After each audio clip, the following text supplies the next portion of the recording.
अहो काय हा केवढी पत्र केवढ्या या वस्तू हा मोजदात करता करता माणूस दमून जायचा की सचमुच खूप नजराणे आलेत. भेटवस्तूंची यादी संपतच नाही. हा एक यादी संपली की दुसरी यादी तेवढीच. याचा अर्थ एकच कविराज का आपल्या बाळाजी पंतांनी एकदम चोख काम केलंय. किती जणांना आणि केवढी पत्र पाठवलेत बघा की. खरंय. अहो 10-12 दिवस त्यांचं निमंत्रण पत्रिका लिखाणाचं काम चालूच होतं. अहो शंभू राजांवर तेवढा लोभ आहे राजा महाराजांचा सरदारांचा म्हणून पाठवले पत्रिका. त्यामुळे ज्यांना जमलं ते आले, ज्यांना नाही जमलं त्यांनी नजराणे पाठवलेत. होय तर अरे त्यामुळं काय रंगतदार झाला सोहळा हा देखणा झाला सोहळा. हो ना, किती वर्षांनी गडावर आनंद नुसता ओसंडून वाहत होता. तर अहो यो गोवळ कोंड्याचा नजराना, त्यो आदिलशाचा, यो नागपूरचा, त्यो दक्षिणेकडचा, बंगळूर, जिंजी, तंजावर, टोपीकर, बंगळूर समध्यांनीच नजराने पाठवले ती.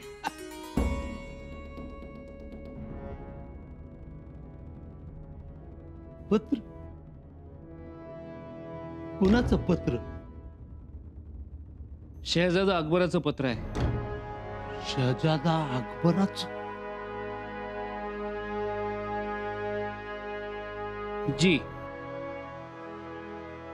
आणि ही ताजमहालाची कागदी प्रतिकृती पाठवली. हा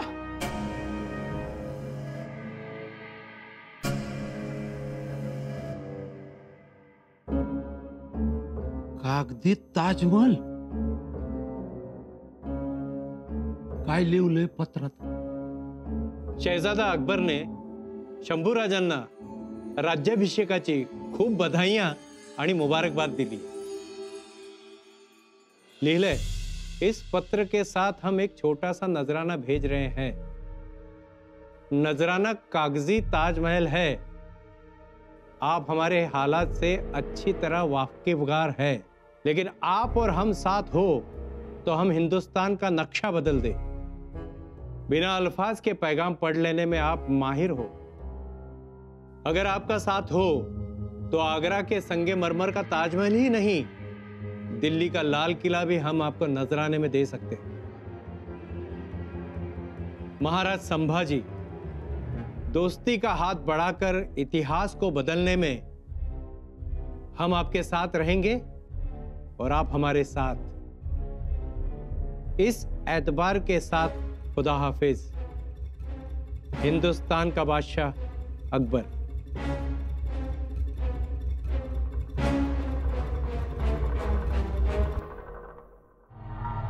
लगता है हमारा नसीब ही खराब है राणा जी.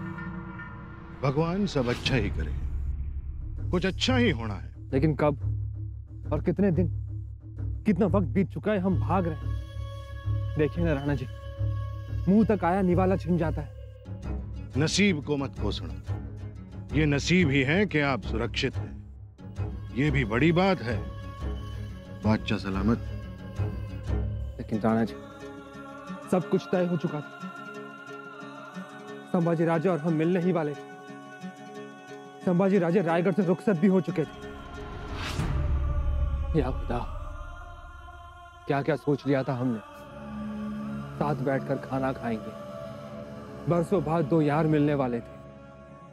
लेकिन बेमुरव्वत हमारे भाईजान शाह आलम.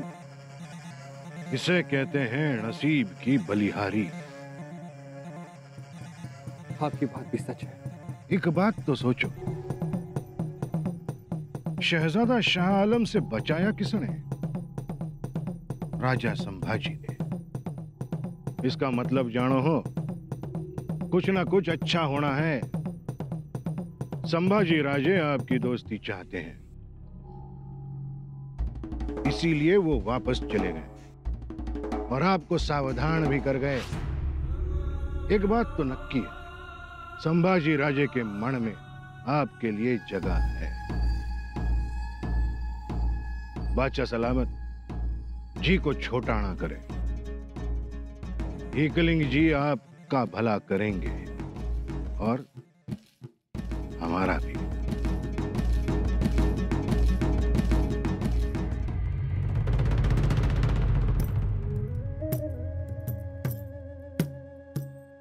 ऐकलं का मुजुमदार? कशाला खपल्या काढताय? बसा की गप. हे म्हणजे बोलायला बी कसं एकदम मिळमिळीत वाटतंय. मुजुमदार सुरनीस कसं वाटायचं?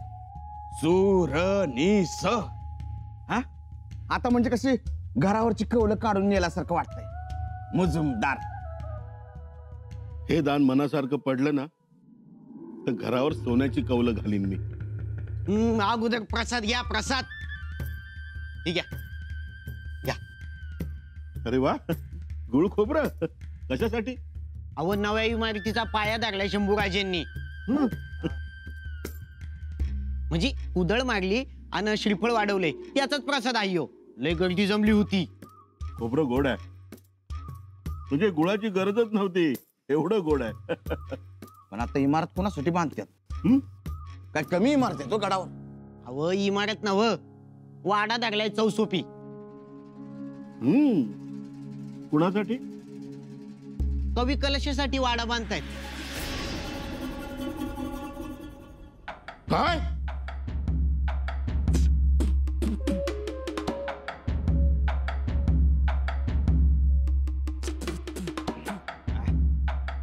त्या कलुशाचा वाडा? वय कलुशाच्या वाड्याचं खोबरं खायला घातलंस? परशा बिघडलास का रे? अरे माझ्या घशाखाली तरी उतरेल का ते? चुकलं का? मग असू द्या हो. आपल्या माणसावर कशा पाहिजे चिडतायचा? हा तो चिडणार नाही तर काय? तो चिडणारच. आणि मी जे काही चिडतोय ते तुमच्यासाठी. हे खरं तुम्ही चिडायला पाहिजे होतं. म्हणजे काय एवढंही लक्षात येत नाही तुमच्या? अहो तुम्हाला ठेवलंय गुळ खोबऱ्यावर आणि त्या कलुशासाठी वाडा बांधायला निघालेत. है की तुम्ही एवढे रक्ताचे नात्याचे काय केलं शंभूराजांनी तुमच्यासाठी? पण कोण कुठला भडबुंजा कुठून आला, कसा आला, का आला, 2 कविता काय लिहिल्या, जय जयकार काय केला, तर त्याला वाडा, त्याला छंदोगामात्य आणि जवळच्यांचं पारिपात्य. हा काय न्याय झाला? तुम्ही म्हणताय तेच खरं. मोहिनी घातली त्यानं. त्याशिवाय काय एवढे करतायत शंभूराजे? एवढी चेंगरा चेंगरी करून त्यांनी लोकांची घरं उजाड केली आणि त्याच्यासाठीच वाडा? खरं सांगू त्यो पोटात शिरलाय राजांच्या.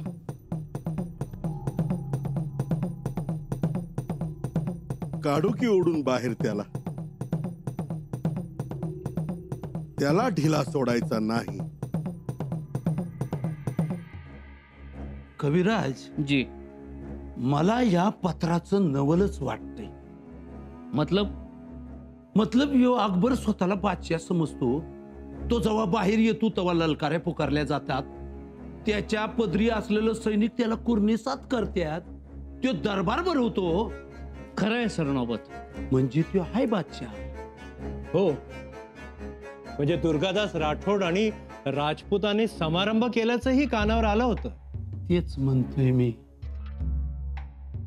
म्हणजे तो हाय बादशाह पण शंभू राजांमोर सेवकासारखा वागतोय. हो पत्रातील मजकुरावरनं स्वच्छ दिसतंय की आता अकबराची मदार शंभूराजांवरच आहे. दिसतंय. पर मला या पत्रात संबंध हिंदुस्थानचं राजकारण दिसतंय. सरनोबत तुम्ही बरोबर बोलला. असं असेल तर हे पत्र तातडीनं राजांना दाखवायला हवं. हा, आणि हो राजेही म्हणाले होते राज्याभिषेक होईपर्यंत अकबराचा विषय काढू नये म्हणून.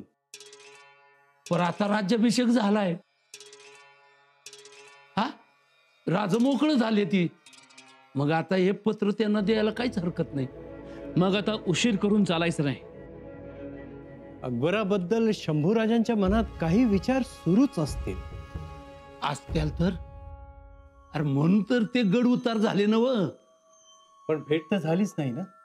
भेट घ्यायचीच नसेल तर निस्तीच भेटायची हुल द्यायची असेल तर दिली.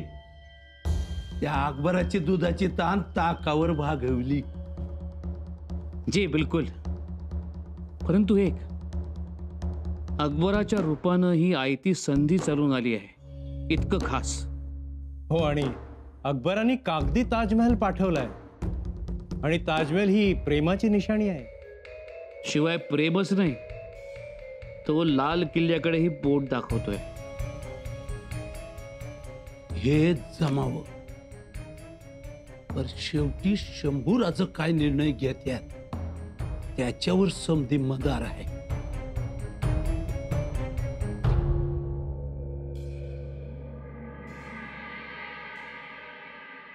दिशा ठरणार, पण कोणती? नाराजीची का? नाराजी का म्हणून? धाकट्याबाई साहेब, एकूण वातावरण पाहता परिस्थिती तशीच निर्माण झाली आहे. पण तुम्हाला कुठे उणीवा भासल्या का? आता बघा ना, अष्टप्रधान मंडळात नव्याचाच भरणा जास्त आहे. माफी असावी मातोश्री,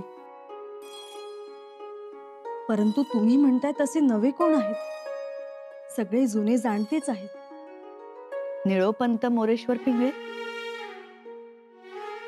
तेही पेशवे म्हणून नवीनच आहेत. शिवाय वयानेही लहान आहेत. अहो, पण ते मोरोपंतांचे चिरंजीव आहेत आणि मृत्यूसमयी शंभूराजेंनी त्यांना तसा शब्दही दिला होता. मातोश्री, शब्दाला जागल्यासारखं तर झालंच. पाणी घेऊन ये. शिवाय निळोपंत हे मोरोपंतांचे चिरंजीव असले तरीही पेशवे पद सांभाळण्याची योग्यता आहेच त्यांच्यात. सोदनीस पदावर आबाजी सोंदेवाले, तेही नवेच आहेत. जनार्दन पंत डबीर झाले, हेही नवच नाही का? मातोश्री, जनार्दन पंत, आबाजी सोंदेव हे मंत्रिमंडळात नवे असले तरीही जुने जाणतेच आहेत. मग तसं म्हटलं तर जुने जाणते दुसरे कोणीच नव्हते का? दुसरे कोण आहेत? तेच ज्यांना डावललं गेलंय. थोरल्या बाईसाहेब, तुम्ही सांगाल का कुणाला डावलण्यात आलं ते? हिरोजी फर्जंदांना डावललंच की. अहो, ते जवळचेच आहेत. अष्टप्रधानात नसले तरीही अष्टप्रधानात असल्यासारखेच आहेत ते. असं म्हणून त्यांची समजूत निघेल. माफी असावी मातोश्री, परंतु समजूत काढण्याची गरज नाही. ते नाराजच नाहीत. राजद्रोह करून देखील राजे सन्मानानंच वागवत आहेत त्यांना. ते काय कमी आहे का? सन्मानानं तर दुसऱ्यांनाही वागवलं जातंय. कोणाला वागवलं जातंय? कविराजांना. अहो, छंदोगामात ते पद ते फक्त त्यांच्यासाठी निर्माण केलं गेलंय. आणि एवढंच नाही, तर आता त्यांच्यासाठी वाडाही बांधला जातोय. हाही एक प्रकारचा सन्मान नाही का?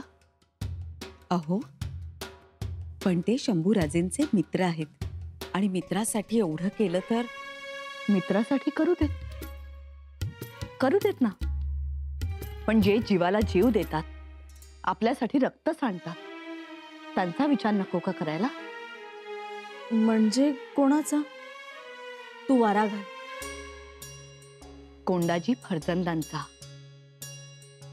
एवढा मोठा राज्याभिषेक सोहळा पार पडला, पण ते सोडून शहा आलमच्या मागावर गेले. ते त्याच्याशी लढले, त्याला पिटाळून लावलं. बागलाणात अजूनही मोर्चा बांधून बसले आहेत ते. आणि इथे रला र ट ला ट करणाऱ्यांना सावलीसाठी इमारत बांधून दिली जाते. आम्ही नाराजीची दिशा म्हणतोय ते हीच.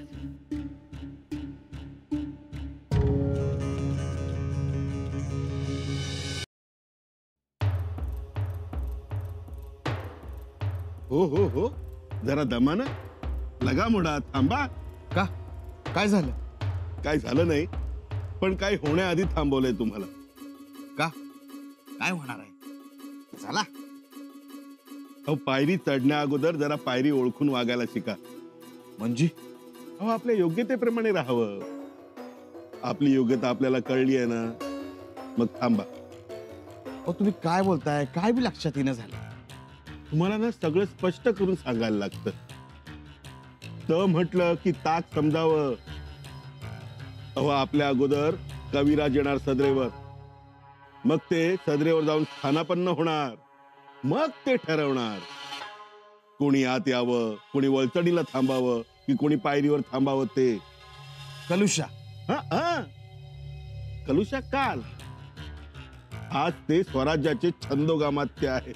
वासनात का यो कोण आपल्याला अडवणारा? छंदोगामात्य. अष्टप्रधानात 9 रत्न आणून बसवले शंभूराजांनी. म्हणून आता धांदळटपणा करू नका, थांबा.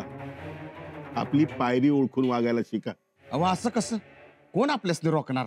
अहो, ऐका, आता राजे सदरेवर येतील, छंदोगामात्यांशी बोलतील, मग आपल्याला बोलावणं येईल. तेही त्यांच्या मनात आलं तर. मनात आलं तर? पण तीही शक्यता कमी वाटते. एवढ्यात बोलावणं येईल असं वाटत नाही. मग काही तर ताटकळत उभं राहायचं? कशाला? अहो, गडावर ना फेरफटका मारून या. वाटल्यास त्या कलुशाच्या वाड्याचं बांधकाम कुठपर्यंत आलंय ते बघून या.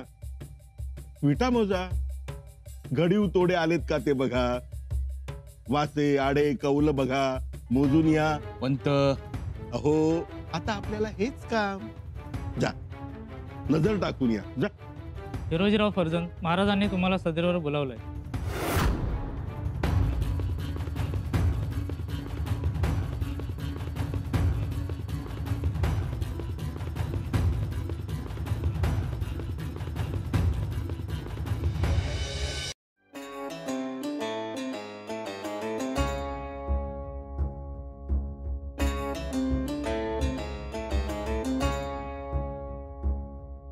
हिरोजी काका. आज्ञा महाराज. हा ताजमहाल बघितला? वय महाराज. शहजादा अकबराने आपल्या आजीची कब्र पाठवली आहे. द्यायला दुसरं काय नाहीच आहे त्याच्याकडे, त्याला त्यो तरी काय करणार? हिरोजी काका, असली ताजमहाल आणि नकली ताजमहाल याच्यातला फरक ओळखू शकाल? अगदी चांगल्या रीतीनं.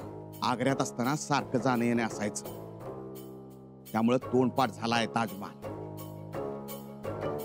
त्यामुळे खरं खोटं समज ध्यानात या. त्याला सच्ची आहे का बेगडी ते बी काढ. हिरोजी काका, ताजमहालासारखाच माणूस ओळखा.